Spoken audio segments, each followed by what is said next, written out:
Hey, what's up, everybody, and welcome back to That Triathlon Show, the podcast presented by scientifictriathlon.com. I'm your host, Michael, and this episode is Q&A number 61. Before we get into today's questions, big thanks as usual to our sponsors. First, we have Precision Hydration that you can find on precisionhydration.com. If you are, like me, located in the Northern Hemisphere, and I am right now actually spending 3 months back in Finland, so I will definitely not see the road from the top of my bike until the very end of January when I go back to Lisbon. Indoor training is the name of the game now, and I am a very heavy sweater and a very salty sweater as well. This means that I do need to think about how I can retain performance, especially in long and hard workouts. And for me, precision hydration is very important because I otherwise will lose too much electrolytes in my sweat, and I do notice a decline in performance when I do not make sure that in addition to the fluid losses, I also think about my electrolyte losses. The way that I have made sure that I can retain the performance is that I took Precision Hydration's free online sweat test.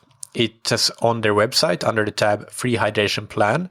So you can go and check that out. It's a simple quiz consisting of qualitative questions that you can answer on the fly. It takes a few minutes, and that gives you all the information that you need to get a good ballpark estimate for how much sodium and electrolytes you lose in your sweat and need to replace, importantly, in your races, but also potentially in training, like for myself.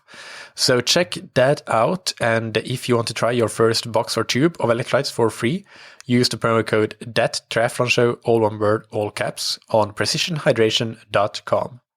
And thank you to Roka that you can find on roka.com. That's ROKA.com. Roka has obviously had a pretty quick rise to the top and being a leader in the equipment manufacturing industry in triathlon. And the reason for that is simply that the quality is absolutely outstanding, but also the innovations that they have in their products. And examples of this includes the arms-up technology in their wetsuits and their tri-suits that gives you maximal mobility when you're swimming in your tri-suit and wetsuit and minimal restriction of movement that you might find with some other wetsuits and tri-suits. Another example is the R1 goggles, which has an angled lens, which means that you can lift your head ever so slightly less when you're sighting and still be able to view what's in front of you and see that buoy that you're navigating towards. And it sounds like a very, very small change, but it actually can make a big difference in terms of the momentum preservation in swimming. And given that every time you decelerate, you also need to apply a much greater force to accelerate up to speed again. And we're sighting very frequently in triathlon over time, over the course of an entire swim in a race, that can make a significant contribution to your swim time. And that is a reason that the R1 goggles are so fantastic. And I really, really love my R1 goggles. So check out their Roka's products, and you can get 20% off your entire order with the promo code TTS, all caps, on roka.com. Now on to today's questions. First, we have a question from Karen in Portland, Oregon. Karen writes, "Hello, Michael. First of all, thank you so much for your amazing podcast. You have done a fantastic job of providing evidence-based training and racing advice over the past several years. I was a complete beginner to triathlon as of about 1 year ago when I started listening to your podcast and training for my first Olympic distance race. Since then, I began training in earnest and eventually followed your intermediate Olympic training plan. This spring and summer, I completed 4 races, placing second and third in my age group in each one and having a fantastic time with it all. My question relates to scheduled workouts and my irregular work schedule. I work as a physician part-time, which means I generally work 1 week in 4 in stretches of 6 to 7 days in a row, with the rest of the days of the month nearly free of work responsibilities. This means I can train as much as my body allows 3 weeks out of 4, but on my on weeks, work keeps me at the hospital often up to 15 hours a day, meaning I tend to be generally exhausted and find fitting in training very difficult. In the summer, I try to commute to work by bike, But this is only a 15-mile round trip, and in the winter, spring, and fall months, the darkness makes this unsafe.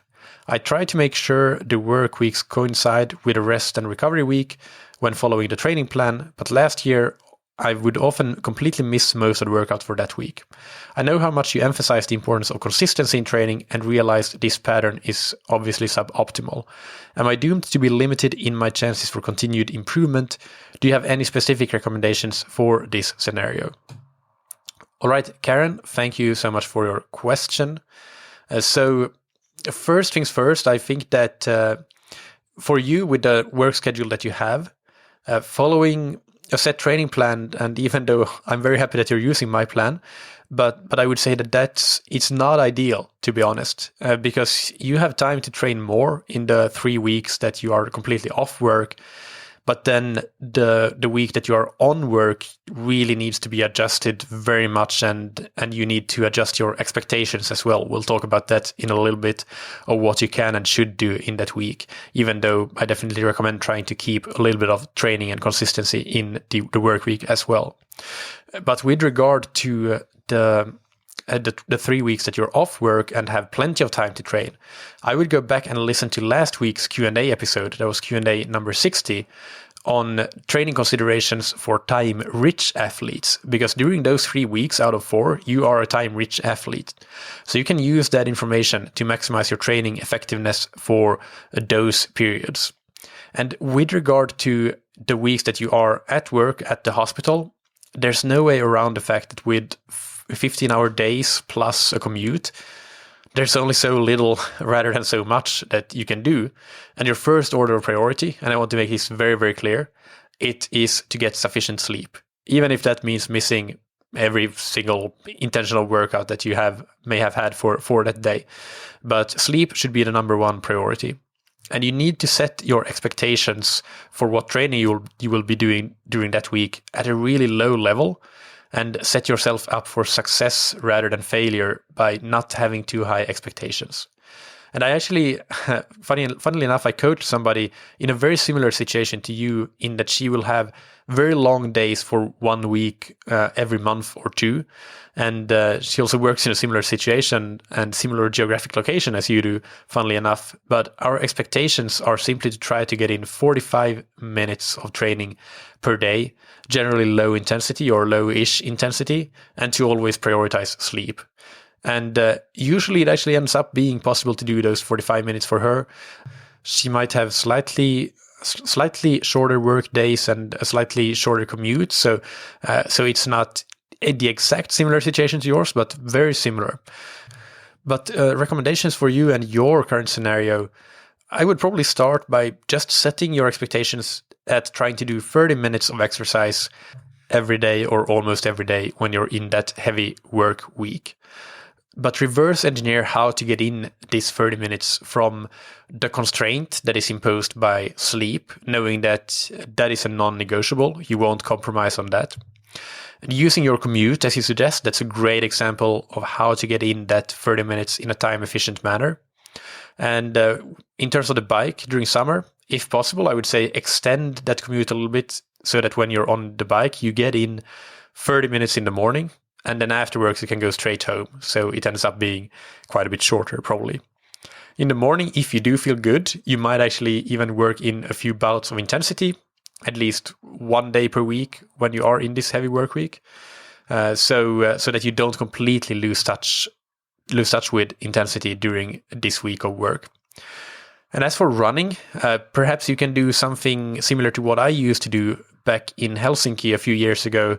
I used to run, depending on how long a run I planned. It might be a 1 hour run, or it might be a 1 hour 15-minute run, or a 45-minute run. But I used to run for quite a while and then stop at the bus stop and take the bus the remaining part of the way to work. And you could run for 30 minutes and then take the bus the rest of the way. Or if you are in a hurry and the public transport isn't very good or frequent, maybe even take an Uber and see that as an investment in maintaining your fitness and consistency. And then either on the way home, you either do the same, so you could run part way and then take an Uber or a bus or even carpool with somebody. Or you can simply just do that the entire way. So carpool with somebody or take public transport. You have done your work in the morning, so you're already good to go. Similarly to the bike, if you can insert some bouts of intensity 1 day per week during this run, then that would be great to keep in touch with some intensity and maximize how much of your fitness you can maintain during this week. I make the assumption here that your lunch break is pretty much non-existent, but if you actually happen to have a lunch break, then that's another opportunity to get in your daily dose of exercise, remembering that the bar is set low, so getting in 30 minutes and 30 minutes a day is plenty, and you should be very happy with that. During summer, when biking is easy, I would recommend that you alternate days of bike commuting and run commuting. And during winter, you can either possibly invest in great equipment, like having an MTB bike or a cross bike or a fat bike and having plenty of lights and reflective gear, and keep doing that commute on the bike and the run on alternating days. Or if biking really is an impossibility, simply choose the run commuting option every day. So you will lose out on biking, but you will at least get aerobic training in every day through the run. In terms of the swim, perhaps you can get in 5 to 10 minutes of daily stretch cord exercises at home. So get the Finis stretch cords, the light or medium resistance, not the high resistance ones, either in the morning or the evening. And another thing you can do, and this is no joke, I would recommend doing 5 to 10 minutes of swim technique visualization every night before going to bed as well, because you won't be in the pool for a week. You will only be doing 5 to 10 minutes of stretch cords. That visualization can actually go some ways to help you maintain or compensate for the loss of fitness by actually strengthening some of the motor patterns that you might need to work on. So watch some great swim technique footage on YouTube, for example, for a couple of minutes, and then actively visualize yourself doing the same before going to bed.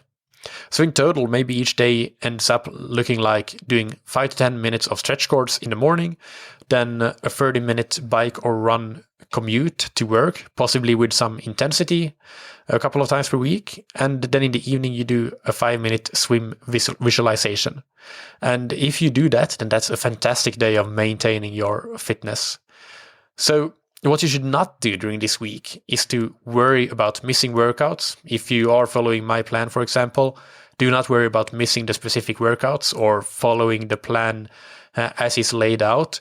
You should, as you say, try to reshuffle the weeks so that your recovery weeks in the plan end up coinciding with this hard week at work. But don't worry about the workouts that you're missing from the plan. Just do your best to maintaining fitness as I have described here in this answer, and then jump right back into the plan from the next week once the week is over. So you're not doomed at all. And I think, in fact, that once you really learn to optimize your weeks off work, and that is the 3-week period where you are not doing work, and learn to maximize the maintenance without sacrificing sleep, as we've talked about in detail here, then you actually have the potential to see massive improvements, since those 3 weeks off work will allow you so much great opportunity to train. Again, go back and listen to last week's episode, the Q&A number 60, and get some inspiration from that and information about how to use that time for training very effectively. So there's definitely a lot of positives you can take away, and I really hope that this helps, and good luck with your continued training and racing. The next question is from Petri in Finland, who writes, "After a very easy off-season of almost 2 months, I am now getting back to work with training again. During this time, during the 2 months, I have done gym work, but I've just been training in shorter sessions and with lighter efforts. Thank you for the very good tips in previous episodes regarding what to do from here in the base training phase. My question concerns the level of performance I found myself in after this easier break of training. My FTP has fallen with about 25 watts based on a ramp test from July, so that's about a 7% drop. How normal is such a big drop in performance, and how fast should I be expecting to get back to the level with normal training that got me there in the first place? Thanks for the help. Love the podcast. Well, Petri, you are a lucky man, I would say, because for 2 months of very light training, 25 watts of a decrease in FTP is nothing at all, in my opinion. It's definitely not a heavy drop or a big decrease in performance. So I would say, to answer your question, actually, that it is not normal to have such a small drop in performance, given that it is 2 months of very light train that you've been doing.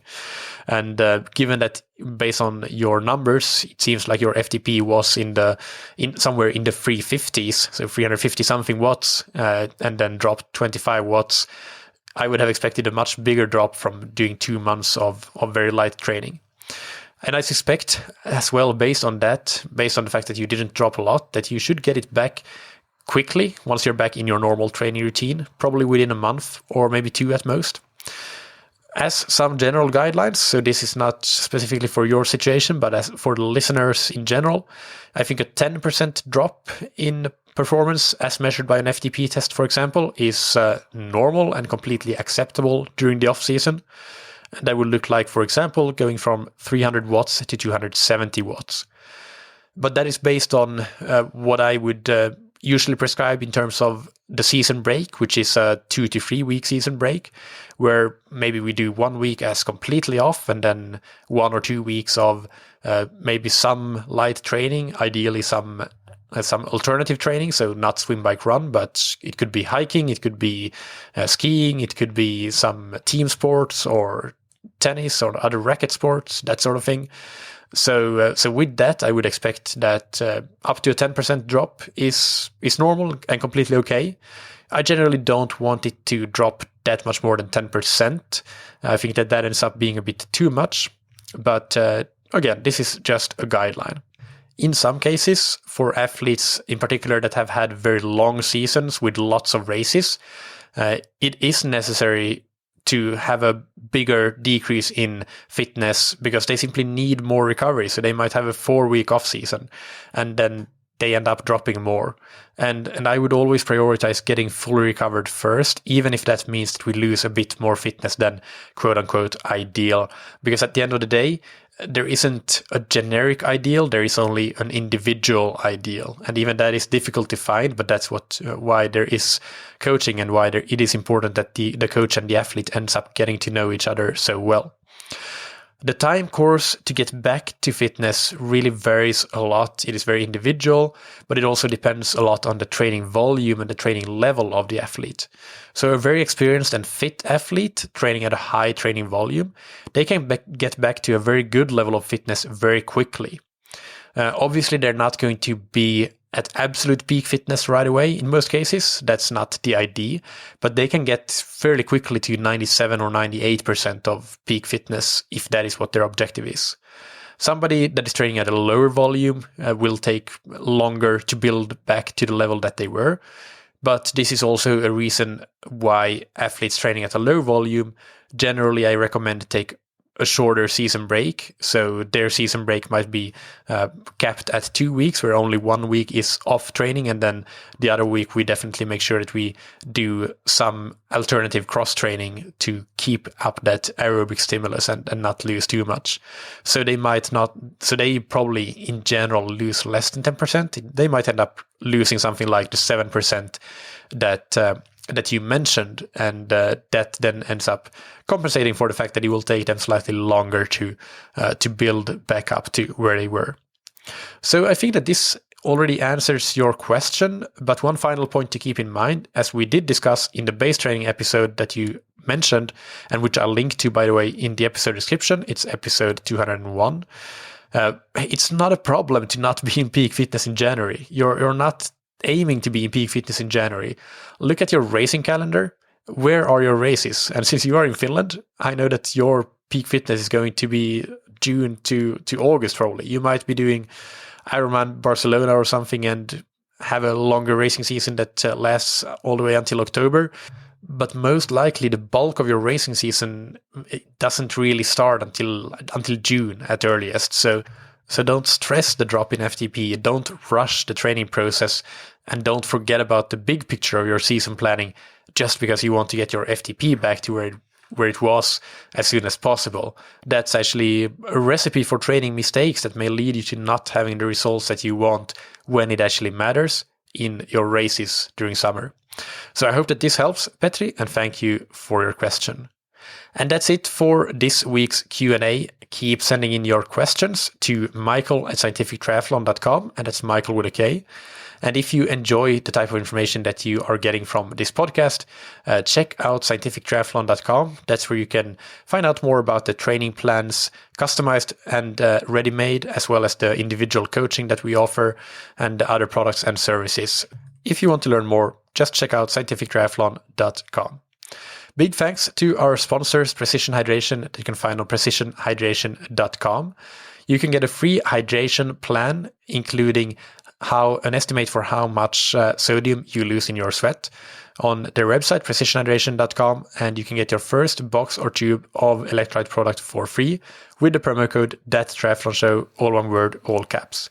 And thank you to Roka for sponsoring the podcast. Check out their wetsuits, dry suits, swim skins, goggles, and high-performance eyewear, and get 20% off your entire order with the promo code TTS, all caps. Thank you, as always, for listening. Keep training smart and keep loving triathlon.